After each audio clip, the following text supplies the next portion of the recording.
Okay, now let's continue exercise 4.3, question number 3. आपण first आणि second question मी तुम्हाला explain केला होता आणि तो करायला सांगितलेले होते. आता क्वेश्चन नंबर 3 बघा. Examine the consistency of following equations. याच्यामध्ये 3 प्रॉब्लेम्स आहेत. मी एकच करणार आहे, उरलेले 2 तुम्ही करायचे आहेत कारण खूप सोपे टाईप आहेत. क्वेश्चन नंबर 3 त्यातला फर्स्ट बघा. काय म्हणले त्यांनी की या इक्वेशन्सची कन्सिस्टन्सी चेक करा. Check the consistency of given equations. मगाशी मी तुम्हाला काय सांगितलं की इक्वेशन्स कन्सिस्टंट आहेत म्हणजे काय, ट्राय करा. आता तुम्हाला हे वाटलं तर तुम्ही व्हेरीफाय करा. हे जे पहिले 3 इक्वेशन तुम्हाला दिलेत नाही बघा, मी आता इक्वेशन लिहितो आधी. कुठलेही 3 लिहूया असं काही नाही. First 2x - y + 3 = 0. Second equation आहे 3x + y - 2 = 0. आणि नेक्स्ट इक्वेशन आहे 11x + 2y - 3 = 0. जर तुम्ही ह्या प्रत्येकाचे ग्राफ काढले, तुम्ही ग्राफ काढायला 10वीत शिकलाय. 2x - y = -3 करायचे, x y चे टेबल तयार करायचो आपण. तर जर तुम्ही ह्याचा ग्राफ काढला तर तुम्हाला असं आढळेल की सगळेचे सगळे ग्राफ जर कॉन्करंट असतील तरच विषय चालेल, नसतील तर नाही. तर हे सगळेचे सगळे जे लाईन्स आहेत ते एका पॉइंटमधून पास होतील. म्हणजे तिन्ही इक्वेशन्स x आणि y च्या एकाच पेअरने सॅटिस्फाय होतील. आणि जेव्हा असे तिन्ही इक्वेशन्स x आणि y च्या एकाच पेअरने सॅटिस्फाय होतात तेव्हा या लाईन्स काय असतात, कॉन्करंट असतात. आणि ते जे इक्वेशन्स आहेत त्या इक्वेशन्सना कन्सिस्टंट इक्वेशन्स असं म्हणतात. When all the equations are satisfied by same pair of x and y, then the equations are said to be consistent equations. आणि अशा वेळेस त्यांच्यापासून तयार होणारा जो डिटर्मिनंट आहे, आता दाखवणार आहे मी तो डिटर्मिनंटची व्हॅल्यू कायम 0 असते. आणि जर या लाईन्स कॉन्करंट नसतील, म्हणजे समजा पहिल्या 2 लाईन्स इथे इंटरसेक्ट केल्या, तिसरी लाईन इथनं कुठल्या तरी गेली, म्हणजे जर तिघांचा पॉइंट ऑफ इंटरसेक्शन वेगवेगळा जर असेल तर मात्र त्याची डिटर्मिनंट व्हॅल्यू 0 सोडून काही येते, अदर दॅन 0 काही येते. त्यावेळी म्हणायचं the equations are not consistent म्हणायचं. आणि डिटर्मिनंटची व्हॅल्यू 0 आली की इक्वेशन्स आर कन्सिस्टंट. त्याच्यातला सगळ्यात महत्त्वाचा भाग म्हणजे हे जेव्हा इक्वेशन तुम्ही लिहिता हे 2च व्हेरिएबलचे असतात, x आणि y. तर कायम कॉन्स्टंट आहे ना, कॉन्स्टंट एक तर सगळे LHS मध्ये तरी पाहिजेत किंवा सगळे RHS मध्ये तरी पाहिजेत. म्हणजे काय करतात तुम्हाला सांगतो. तुम्हाला प्रॉब्लेम असा देतात एखाद्या 3x + y = 2, मग x - y - 8 = 0, 3x - 4y + 7 = 0 असं दिलेलं असतं. आता ह्याच्यात काय झालं सांगा, RH सगळे कॉन्स्टंट इथं LHS मध्ये, पण हा मात्र राहिला की नाही. मग याला LHS मध्ये आणा, म्हणजे 3x + y - 2 = 0 असं ही इक्वेशन करून घ्या. सगळे इक्वेशन = 0 असे करून घ्यायचे आणि मगच तो प्रॉब्लेम पुढे सोडवायला चालू करायचा. आता ह्याच्यात काही प्रॉब्लेमच नाही, त्यांनी सगळं दिलेलंच आहे. ठीक आहे.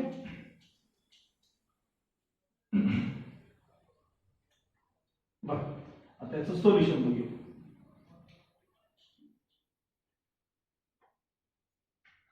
हे तिन्ही इक्वेशन सुरुवातीला गिवन द इक्वेशन्स म्हणून हे तिन्ही इक्वेशन लिहून घ्यायचे. मग खाली लिहायचं लेट d = डिटर्मिनंट. पहिल्या इक्वेशन कडे बघा, कोएफिशियंट्स आणि कॉन्स्टंट पहिल्या रो मध्ये, म्हणजे 2 - 1 3, 2 - 1 3. दुसऱ्या इक्वेशनचे कोएफिशियंट्स आणि कॉन्स्टंट्स दुसऱ्या रो मध्ये 3 1 - 2. शेवटचं 11 2 - 3. आणि हा डिटर्मिनंट नेहमीप्रमाणे सोडवत जायचं. बघा पहिला एलिमेंट 2 × -3 -4. मी कसं लिहितोय बघा, बाय चेंजिंग द साइन +1 -9 -22 म्हणजे +22 +3 म्हणजे with sign 3 to the 6 -11 2 as it is -3 + 4 म्हणजे 1 -3 + 4 म्हणजे किती 1 +1 ॲज इट इज 22 मधून 9 गेले 22 मधून 9 गेले 13 शिल्लक राहिले 13 प्लस 3 इंटू ब्रॅकेट 6 मधून 11 गेले म्हणजे -5 2 1 2 13 1 13 आणि 5 3 15 खरं -15 13 आणि 2 15 15 मधनं 15 गेले 0 राहिले डिटरमिनंट व्हॅल्यू 0 आली तर ते इक्वेशन्स आर कन्सिस्टंट म्हणायचं मग लिहायचं सिन्स determinant equals 0 given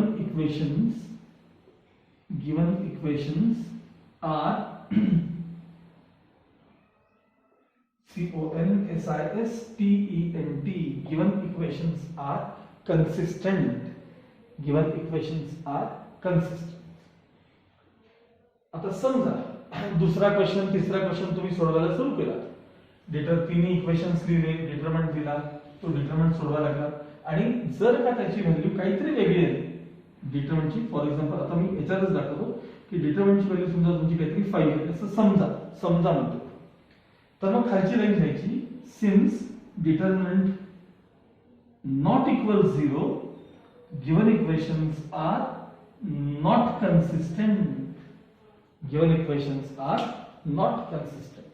तर लक्षात ठेवा ना आता या प्रकारे तुम्ही यातले हे तिन्हीच्या तिन्ही म्हणजे क्वेश्चन 3 मधले तिन्ही क्वेश्चन तुम्ही काय करायचे सॉल्व्ह करायचे ओके आता त्यानंतर आता क्वेश्चन 4 बघूया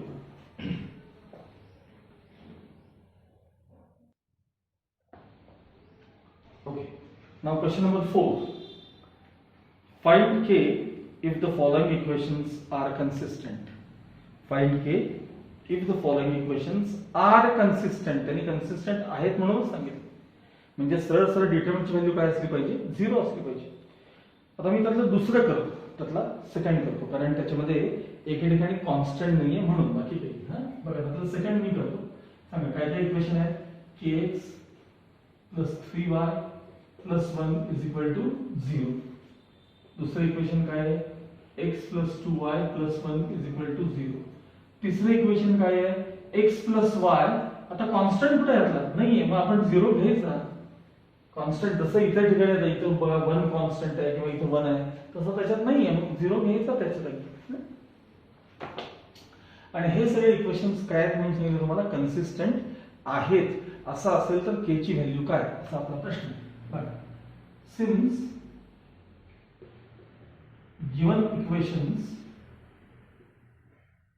आर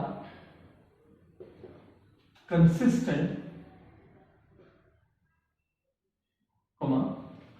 डिटरमिनंट इक्वल्स काय असलं पाहिजे 0 असलं पाहिजे आता डिटरमिनंट बघा सांगा पहिला इक्वेशन का बघा सगळे कोइफिशिएंट आणि कॉन्स्टंट k 3 1 दुसऱ्याकडे बघा 1 x चा कोइफिशिएंट 1 2 1 तिसऱ्याकडे बघा 1 1 0 याची व्हॅल्यू किती असली पाहिजे 0 असली पाहिजे मग सोडवता येतात k इंटू ब्रॅकेट हा 0 -1 by changing the sign -3 into bracket 0 -1 plus 1 into bracket 1 -2 is equal to 0 आता हे झाले k into bracket -1 -3 into bracket -1 plus 1 into bracket -1 is equal to 0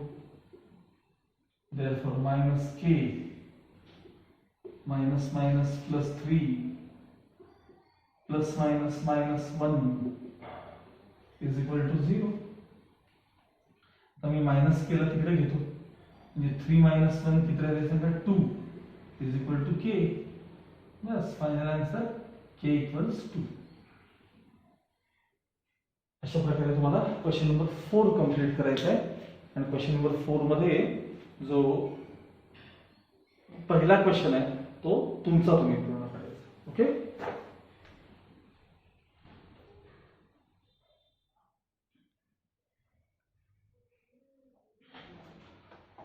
okay, now question number 5 काय विचारलंय बघा, find the area of triangle whose vertices are, आणि त्यामध्ये तीन problem दिले तुम्हाला. Find the area of triangle whose vertices are, ट्रायंगलचे vertices दिले तर त्याची एरिया कशी काढायची यासाठी पेज नंबर 73 तिथं एरिया ऑफ ट्रायंगलचा फॉर्म्युला बघा. असं म्हणलं बघा त्यांनी, थिअरम असं म्हणलेलं आहे बघा, मिळालं का तुम्हाला? ax1y1 bx2y2 cx3y3, तर त्या ट्रायंगलचे व्हर्टेक्स असतील तर डिटरमिनंटची व्हॅल्यू काय लिहिली, हाफ डिटरमिनंट x1y11 x2y21 आणि x3y31, ह्यानं तुम्हाला ट्रायंगलची एरिया मिळते. आलं लक्षात? बघा क्वेश्चन नंबर 5 मधला सेकंड करतो मी. क्वेश्चन नंबर 5 मधला सेकंड बघा, p 3/2 1 q 4 2 r 4 1/2, सॉरी -1/2 झालं. बघा पेन्सिलनं खाली असं x1y1 x2y2 आणि x3y3 असं पेन्सिलनं लिहून घ्यायचं. त्या व्हर्टायसेस वरून ट्रायंगलचं तुम्हाला नाव कळतं, मग लिहायचं area of triangle PQR is equal to half determinant x1y11 x2y21 x3y31 is equal to half determinant. बघा x1 म्हणजे 3/2, y1 म्हणजे 1 आणि तो 1 आहे तसाच. आता x2y21 म्हणजे 4 2 1, x3y31 म्हणजे 4 -हाफ आणि 1, half as it is into bracket. आता हा डिटरमिनंट सोडवायचा. पहिल्यांदा हा एलिमेंट 3/2 इनटू ब्रॅकेट, हा प्रोडक्ट 2 मायनस हा प्रोडक्ट मायनस हाफ म्हणजे +1/2. Second element by changing the sign -1, 1 into 4 4 minus 4 1s are 4 with sign +1 into bracket minus half into 4 बाजूला करून बघा, -half into 4 म्हणजे -2, -half into 4 म्हणजे -2, -8, 4 to the 8, 1/2 as it is, 3/2 into याचा cross multiplication 4 + 1 5/2 -1 into bracket 0 +1 into bracket -2 -8 म्हणजे -10, half into bracket 5 3 is 15/4 हे 0 झालं, plus into minus -10, cross multiplication करायचं. LHS मध्ये एरिया ऑफ ट्रायंगल PQR आहे, लक्षात ठेवा. Half into bracket 15 1 is 15 -4 10 is 40,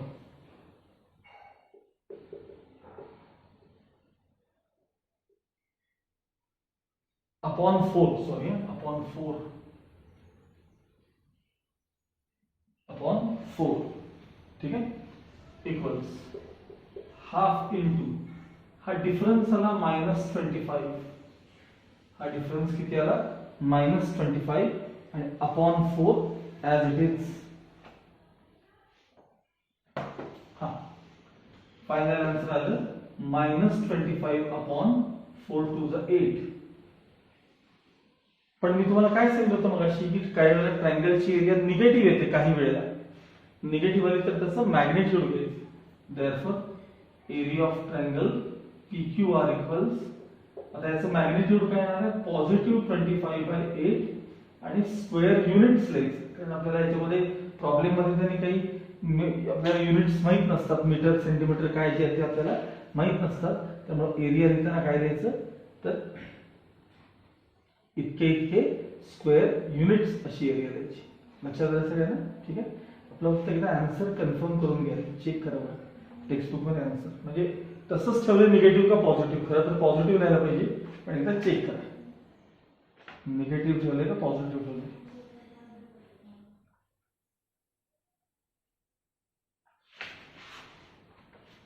बघा बघा पटकन सगळ्यांनी बघून घ्या, पटकन चेक करा. 4.2 काहीतरी चालू आपलं, 4.3 त्यातला क्वेश्चन 5 मधला सेकंड बरोबर 25/8 पॉझिटिव्हच केलं असतं. या लक्षात ठेवा, जर कधी एखादा आन्सर निगेटिव्ह जरी आलं तरी त्याचं मॅग्निट्यूड घ्यायचं आणि ती एरिया काय करायची पॉझिटिव्ह करायची. लक्षात आलं? मग या प्रकारे तुम्हाला आता उरलेले 2 क्वेश्चन्स तुम्हाला स्वतःला करता येतील. क्वेश्चन 5 मधले उरलेले 2 म्हणजे फर्स्ट आणि third. Okay okay. Now question number 6, पुढचा क्वेश्चन बघा. Find the area of quadrilateral whose vertices are A B C D. असे तुम्हाला 4 व्हर्टायसेस त्यांनी दिले आणि क्वाड्रिलॅटरलची एरिया काढायला सांगितली. क्वाड्रिलॅटर आता तुम्ही मागच्या क्वेश्चन मध्ये ट्रायंगलची एरिया काढायला शिकलात बरोबर आहे. आता बघा हे रफ फिगर मी काढली, कसेही काढायचे. Quadrilateral ABCD, A B C D vertices त्याचे घेऊन घ्यायचे. आता हे झाल्यानंतर याची तुम्हाला एरिया पाहिजे. कोणता तरी एक डायगोनल ड्रॉ करा. काही जण एसी करतील, काही जण बीडी करतील, कोणताही एक डायगोनल त्याचा ड्रॉ करायचा आणि मग पहिल्यांदा या ट्रायंगलची एरिया कॅल्क्युलेट करायची, मग या ट्रायंगलची एरिया कॅल्क्युलेट करायची आणि दोघांची ऍडिशन करून क्वाड्रिलॅटरलची एरिया द्यायची. मग त्यातलं फक्त मी सगळ्या स्टेप्स काय तर दाखवणार नाही, कारण एरिया तुम्ही काढायला शिकलात सगळेजण है ना. मग आता बघा हे व्हर्टायसेस लिहून झाले तुमचे. मग एरिया ऑफ ट्रायंगल एबीडी आपण बघूया. आपण एबीडी बघा फॉर्म्युला लिहून घ्यायचा. Half determinant x1 y1 1, x2 y2 1, x3 y3 1. आता हे बघा हा x1 y1, हा x2 y2, हा x3 y3. हे बघा ह्याचे x1 y1, ह्याचे x2 y2, ह्याचे x3 y3 बघायचं आणि लिहायचं. काय असतं रे x1 y1 1 -3 1 1, मग x2 y2 1 -2 -2 1, मग इकडे x3 y3 1 -3 1 1 आणि ही एरिया तुम्ही कॅल्क्युलेट करून ठेवायची. समजा नेहमीप्रमाणे निगेटिव्ह आली तर त्याला मॅग्निट्यूड घ्या, पॉझिटिव्ह करून ठेवा, म्हणजे याची एरिया काढून ठेवा हे सोडून. नंतर आता वरचा तो पलीकडचा ट्रायंगल त्याचं नाव आहे बीसीडी. त्याचं नाव काय सांगा BCD, area of triangle BCD. पुन्हा फॉर्म्युला लिहायचा, हाफ डिटर्मिनंट सगळं लिहून घ्यायचं. हे बघा बी सी डी त्याच व्हर्टायसेस कडे फक्त लक्ष पाहिजे. हे बघा ह्याचे x1 y1, ह्याचे x2 y2 आणि d चे x3 y3. b चे पहिल्यांदा ना b चे -2 -2 1 x1 y1 1, मग c चे 1 4 1 x1 y x2 y2 1, नंतर 3 -1 1 हा डिटर्मिनंट सोडून ह्याची एरिया काढून घ्यायची आणि मग लिहायचं area of quadrilateral ABCD equals area of quadrilateral ABCD equals area of triangle ABD, area of triangle ABD plus area of triangle BCD. आता समजा हे डिटर्मिनंट तुम्ही सोडवलं, त्यातली एखाद दुसरी एरिया जर निगेटिव्ह आली तर ते मॅग्निट्यूड घेऊन पॉझिटिव्ह करायचं लक्षात ठेवा. आणि मग इथं ह्या दोन्ही पॉझिटिव्ह एरिया रिप्लेस करायची, ह्याची एरिया रिप्लेस करा प्लस ह्याची एरिया रिप्लेस करा आणि दोघांचं मिळून फायनल आन्सर एवढे एवढे स्क्वेअर युनिट्स ही तुमची एरिया आहे. या प्रकारे हा क्वेश्चन तुम्हाला काय करायचा आहे पूर्ण करायचा. आलं लक्षात सगळ्यांना?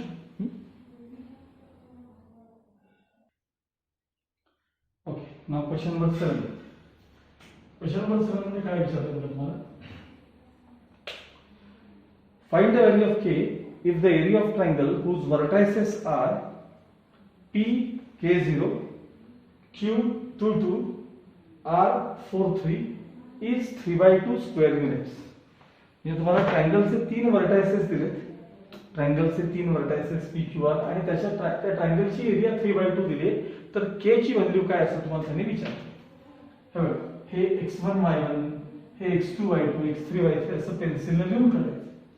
पहिल्यांदा सुरुवात.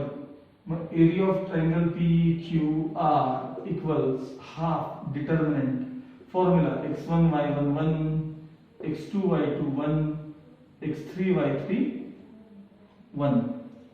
आता ट्रायंगलची एरिया तुम्हाला दिलेली आहे 3/2, ती रिप्लेस करायची. हाफ डिटर्मिनंट आता x1 y1 1 सांगा. x1 y1 1 म्हणजे इथे बघा k0 1 x2 y2 1 2 2 1 4 3 1. Half transfer करूया आपण इकडे. 3/2 मल्टिप्लाइड बाय 2/1 झाले, हे इकडे ट्रान्सफर केले. आता हा डिटर्मिनंट सोडवायचा आहे. k into bracket 2 minus 3 second element by changing the sign.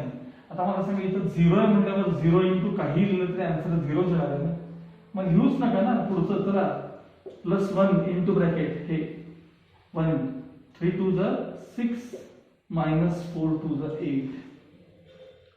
इकडे 2 2 कॅन्सल झाले. 3 equals k into bracket minus 1 plus 1 into bracket minus 2. 3 equals minus k minus 2.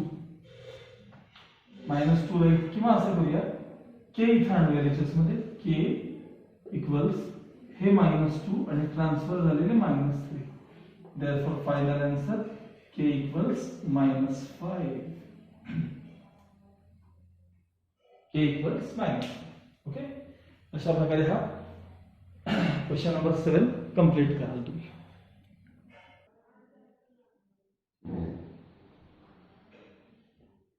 Next question number 8 काय म्हटले बघा तिथं.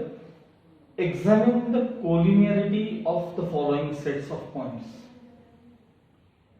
म्हणजे तुम्हाला 3 पॉइंट्स दिलेत आणि ते कोलिनियर आहेत की नाही हे तुम्हाला ठरवायचं. ठीक आहे, बघा आता पहिला फर्स्ट क्वेश्चन बघा. a 3 minus 1 b 0 minus 3 c 12 5 असे तुम्हाला पॉइंट दिले आणि हे पॉइंट्स कोलिनियर आहेत की नाही हे तुम्हाला ठरवायचं आहे. बघा मी काय सांगितलं होतं बघा मागच्या लेक्चरमध्ये. जर तुमचे 3 points A B C non collinear असतील, नॉन कोलिनियर, तर त्यांच्यापासून एखादा ट्रायंगल तयार होतो आणि त्याला काहीतरी एरिया असते, त्याला काहीतरी नंबर आहे एरियाला.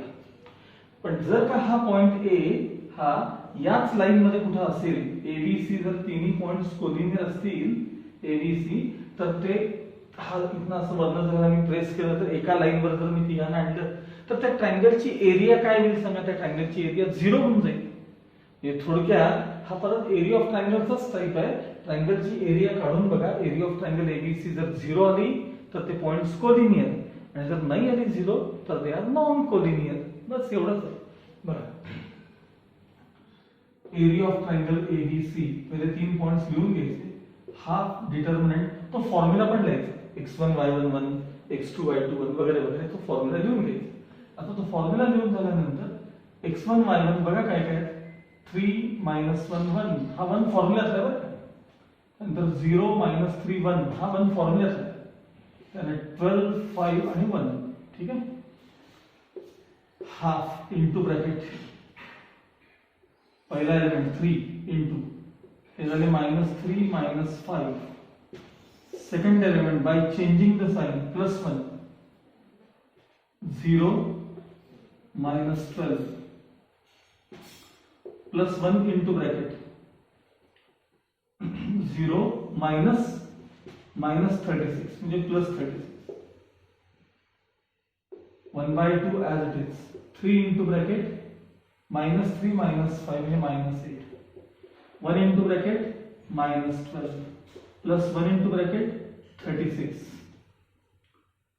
हाफ ब्रॅकेट मध्ये 8 3 जा -24, 12 1 जा -12 आणि 36 1 जा 36. -24 -12 म्हणजे -36 प्लस 36 म्हणजे हाफ इंटू 0. Final answer 0. पण ट्रायंगल एबीसी ची एरिया कधी 0 येते का? ट्रायंगलला एरिया काहीतरी नंबर असतो की नाही का? 0 आली माहितीये ते पॉइंट्स कोलिनियर आहेत, त्यामुळे ट्रायंगल तयारच होणार नाही, त्यामुळे त्याला एरिया असणारच नाही. म्हणून ट्रायंगलची एरिया 0 आल्यामुळं हे काय आहेत सांगा, हे तिन्ही पॉइंट्स काय आहेत तर ते कोलिनियर आहेत. Therefore points A B C are collinear. Points A B C are collinear. आणि समजा आता राहिलेले दोन क्वेश्चन जे तुम्ही स्वतः करायचे त्यामध्ये ट्रायंगलची एरिया 0 सोडून काहीतरी आहे, कुठलाही नंबर येऊ देत पण 0 सोडून म्हणतोय मी. एक्सेप्ट 0 जर काहीतरी आली तर लिहायचं points A B C are non collinear. Points A B C are non collinear. आता तुम्ही म्हणाल सर त्यातला तिसरा म्हणजे यातला थर्ड क्वेश्चन जो आहे तर त्याच्यामध्ये फ्रॅक्शन्स आहेत की 0 हाफ वगैरे. मग मी तसं म्हटलं तर क्वेश्चन नंबर 5 मध्ये मी तुम्हाला तशा प्रकारचं करून दाखवलं. त्यात होतं बघा 3/2 PQR ट्रायंगलची एरिया होती बघा, ट्रायंगल PQR. त्याच्यात मी तुम्हाला फ्रॅक्शन्स पण दाखवलेले. शेवटी काय डिटर्मिनंट सोडवायचं आहे, त्याच्यात काही फारसं अवघड नसतं. त्यानुसार हा आता एक्सरसाइज 4.3 तुमचा काय झालाय पूर्ण झालेला आहे. लक्षात आलं. आता मी मिसलेनियस एक्सप्लेन करणार पण अगदी सोपे क्वेश्चन असतील तर ते तुम्हाला करायला होणार आहे. एक्सप्लेन करून म्हणजे हे कसं करायचं काय करायचं हे तुम्ही करायचं. लक्षात आलं.